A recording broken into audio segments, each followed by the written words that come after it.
적그리스도의 정체와 기호는 우리 신앙 공동체 내에서 많은 논쟁과 논란을 불러일으키는 주제입니다. 이 수수께끼 같은 인물은 역사 내내 많은 사람들의 마음을 사로잡았고 그가 어떻게 등장할 것인지, 그의 본성은 어떠할지, 그는 어떻게 권력을 잡게 되는지에 대한 많은 의문점들이 있습니다. 데살로니가 후서 2장 7절입니다. 불법의 비밀이 이미 활동하였으나 지금은 그것을 막는 자가 있어 그 중에서 옮겨질 때까지 하리라. 데살로니가 후서 2장 7절은 불법의 현존과 적 그리스도라고 알려진 불법의 사람의 임박한 공개에 대해 우리에게 말해주고 있습니다. 우리는 세상에서 만연한 불법의 영향력을 목격합니다. 하나님의 계명에 어긋나는 행위가 날마다 자행되고 사악함이 증가하는 것 같습니다. 그런데 죄가 세상에 들어와 타락한 이후 불법의 원칙이 존재해 왔다는 사실을 인식하는 것이 중요합니다. 사도 바울은 이 원칙이 역사 전반에 걸쳐 정도는 다르지만 이미 작용하고 있다고 우리에게 상기시켜 줍니다.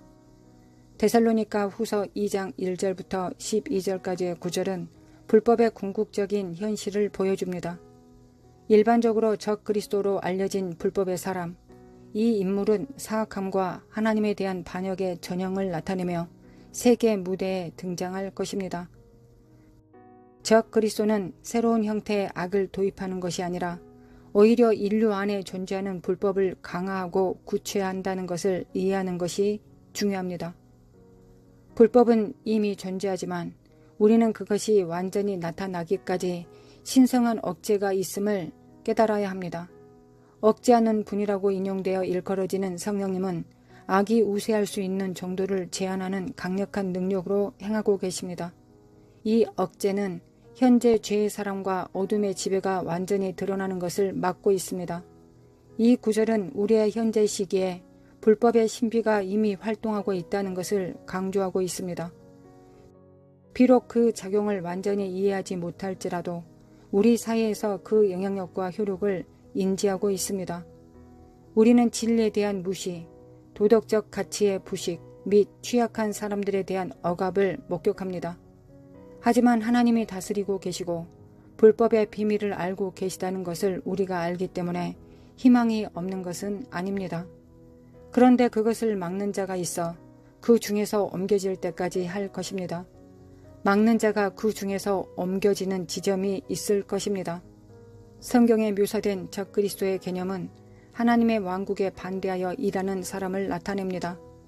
성경 구절이 우리에게 단서를 제공하지만 적그리스도의 정체나 기원에 대한 구체적인 세부 사항을 명시적으로 밝히지 않고 있습니다. 이 명확성의 부족은 여러 시대에 걸쳐 다양한 이론과 해석을 낳았습니다. 많은 사람들은 수년 동안 적 그리스도로 잘못 낙인 찍혔습니다. 일부 전직 대통령들은 잠재적으로 적 그리스도로 인식되고 있습니다. 억만장자가 적 그리스도라고 일원화되어 있기도 합니다. 만약 오늘날 당신이 억만장자이고 세상을 바꿀 발명품을 내놓았고 세계 지도자가 되었다면 어딘가에서 누군가가 당신을 잠재적으로 적 그리스도라고 평가할 수 있는 의심의 여지가 있습니다. 진실은 아무도 그가 누구인지 모른다는 것입니다. 그러나 오늘 우리는 그를 둘러싼 몇 가지 이론과 성경적 증거를 살펴볼 것입니다. 처음부터 분명히 하겠습니다. 제가 오늘 논의하는 모든 신학적 견해를 지지하는 것은 아닙니다. 여러분이 자신의 결론에 도달할 수 있도록 다양한 신학적 견해를 제시하는 것 뿐입니다. 많은 질문들이 적 그리스도의 기원과 본질을 둘러싸고 있습니다. 어떤 이들은 그가 본질적으로 악하게 태어난 것인지 아니면 시간이 지남에 따라 악해질 것인지를 추측합니다. 성경은 이 질문에 대한 결정적인 답을 제공하지 않고 있습니다. 개인적인 해석과 다양한 신학적 견해의 여지를 남겨두고 솔로몬 임금 이론을 소개하겠습니다. 요한계시록 13장 18절입니다. 지혜가 여기 있으니 총명한 자는 그 짐승의 수를 세어보라. 그것은 사람의 수니 그의 수는 666이니라. 역사를 통해 이 숫자 이면에 숨겨진 의미를 밝히려고 시도하면서 많은 이론들이 나타났습니다. 한 이론은 그것을 솔로몬 왕과 관련시킵니다. 솔로몬의 임금 이론은 666을 솔로몬의 부와 연결합니다. 열왕기상 10장 14절에서 솔로몬이 해마다 666달란트의 금을 받았다는 것을 알게 됩니다. 솔로몬의 세입금의 무게가 금 666달란트요. 어떤 사람들은 이 언급이 솔로몬과 적 그리스도 사이의 평행선을 강조한다고 주장합니다. 한때 그의 지혜와 부로 알려졌던 솔로몬은 결국 타락과 우상 숭배에 굴복하였습니다. 이 이론의 기본 전제는 솔로몬이 시간이 지나면서 타락한 것처럼 적 그리스도가 겉보기에 선한 사람으로 시작하여 시간이 지남에 따라 타락할 수 있다는 것입니다. 적 그리스도는 하나님에 대한 반역의 영을 구현하여 사람들을 미혹하고 길을 잃도록 하려고 합니다. 역사를 통해 적 그리스도의 예표나 예시로 보여줄 수 있었던 인물들이 있었습니다. 그러나 궁극적으로 적 그리스도의 완전한 현현은 요한계시록에 묘사된 것처럼 마지막 때에 드러날 것입니다. 이 이론에 반대되는 견해는 적 그리스도는 악하게 태어날 것이라는 적 그리스도에 대한 현대 해석에서 볼 수 있습니다. 그가 권력을 잡을 때까지 세상에서 자신의 악을 숨길 악마 자녀라고 생각합니다. 그것은 리차드 도너 감독이 만든 1976년에 개봉된 공포영화 오맨의 인기를 설명할 수 있습니다. 자신이 사탄의 아들 적 그리스도로 판명된 어린 소년 데미안 손을 중심으로 한 소름 끼치는 이 이야기를 들려주고 있습니다. 이제 적 그리스도의 지리적 기원에 대해 이야기해 보겠습니다. 적 그리스도 기원에 대한 주제는 매우 논쟁적이며 종종 격렬한 토론을 불러일으킵니다. 성경이 적 그리스도 출현의 특정한 지리적 위치에 대해 명시적인 세부 사항을 제공하지 않는다는 점을 인정하는 신중하고 겸손한 태도로 이 주제로 접근하는 것이 중요합니다. 반면 학자들은 적 그리스도가 나올 정확한 기원, 국가 또는 대륙을 확인하려고 시도했습니다. 아무도 확실성을 주장할 수 없다는 것을 유의하는 것이 중요합니다. 다양한 이론 가운데 한 흥미로운 이론은 적 그리스도의 도래가 다른 행성에서 온 외계 존재를 포함할 수 있다는 것을 암시합니다. 이 개념은 이상하게 보일 수 있지만 기독교 관점에서 그럴듯해 보입니다. 성경이 직접적으로 외계 생명체의 존재를 언급하지 않지만 성경은 또 다른 세계, 영적 영역에서 온 방문객에 대해 알려주고 있습니다. 적 그리스도가 외계인 미혹의 일부가 될 수 있는지에 대한 질문은 흥미로운 것입니다. 외계인의 존재에 대한 성경적 뒷받침은 없습니다. 그러나 그들이 마지막 때의 미혹에 연루될 수 있다는 것은 가능합니다. 성경이 명시적으로 외계인을 언급하지 않기 때문에 이것이 외계인의 존재를 확실히 하지 않는다는 것을 명확히 하는 것이 중요합니다.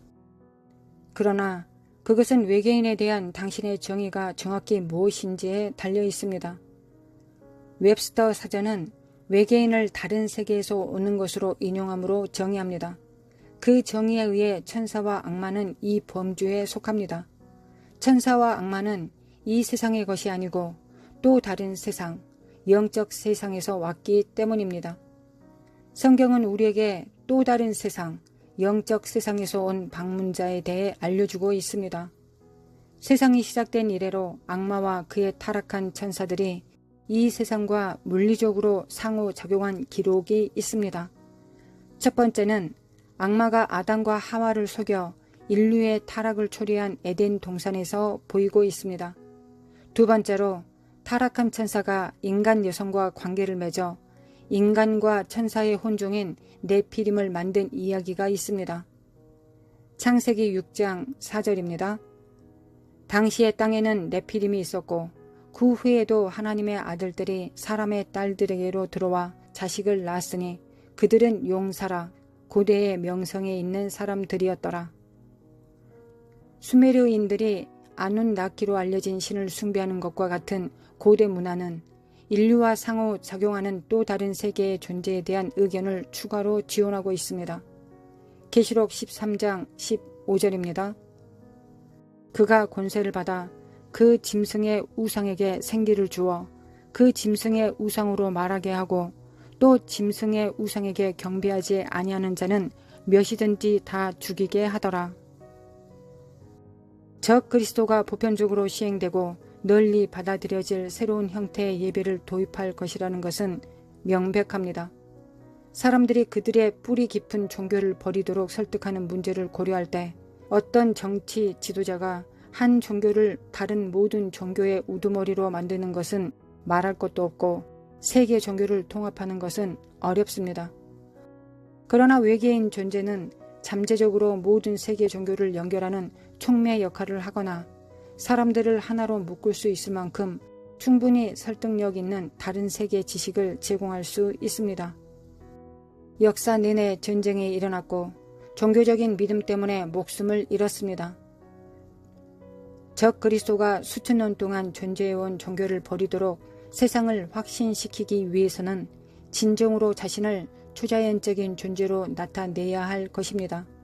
이것이 어떤 사람들이 적 그리스도가 모든 인류를 연합시키는 외계인의 존재가 될 것이라는 믿음을 환대하는 이유입니다. 잠시 다른 세계에서 온 존재가 지구에 도달한다면 뒤따를 놀라움과 숭배를 생각해 보십시오. 유명인을 포함하여 많은 개인들을 숭배하는 세상의 경향을 고려할 때 이 지구는 이미 평범한 인간을 우상의 지위로 올려놓았습니다. 다른 행성에서 온 존재가 글로벌 문제, 경제 위기, 자연 재해에 대한 해결책을 가져오고 지구의 기원에 대한 지식을 주장하거나 심지어 외계인을 창조자로 미혹했을 때를 상상해 보십시오. 사람들은 의심할 여지 없이 그런 존재를 숭배할 것입니다. 심지어 현재 종교적 예배에 참석하는 사람들조차도 말입니다. 지구의 기원에 대한 문제는 초기 폭발의 원인을 설명하지 못하는 빅뱅 이론의 인용에도 불구하고 세상에 풀리지 않은 채로 남아 있습니다. 만약 외계 존재가 와서 지구상의 생명체, 세계 종교의 기원, 우리 행성의 기원에 대한 외계의 설명을 제공한다면 매우 설득력이 있을 것입니다. 수십억 명의 사람들이 그들의 종교를 버리고 하나의 통합된 숭배를 받아들이도록 납득시키려면 초자연적인 무언가가 필요할 것입니다. 그것이 바로 악마가 지향하는 목표이며 세상에서 숭배를 받기 원하는 방법이기도 합니다. 저는 사탄이 세상의 숭배를 얻기 위해 어떤 일도 서슴지 않을 것이라고 믿고 있습니다. 사탄은 항상 세상을 통치하기를 갈망하고 있는 존재입니다. 성경은 이 세상에 속하지 않은 존재가 이 세상에 와서 이 세상과 이 세상 사람들과 교류한 사례를 보여주기 때문에 그것이 다시 일어날 수 있다는 것은 그리 억지스러운 일이 아닙니다. 이것은 적 그리스도의 정체와 어떻게 권력을 얻고 그의 종교를 강화할 것인지를 둘러싼 많은 이론 중 하나입니다. 어느 경우이든지 신자들은 세상에서 진행되고 있는 미혹과 나중에 나타날 미혹을 두려워하지 않아야 합니다. 당신의 믿음과 소망이 그리스도의 완성된 사역 위에 세워지고 성령님과 친밀한 관계에 있다면 미혹의 희생자가 될 수 없습니다. 우리가 해야 할 일은 하나님을 기쁘시게 하는 방식으로 우리의 삶을 사는 것입니다. 적 그리스도가 누구인가에 대한 이 이론들이 그럴듯하다고 생각하십니까?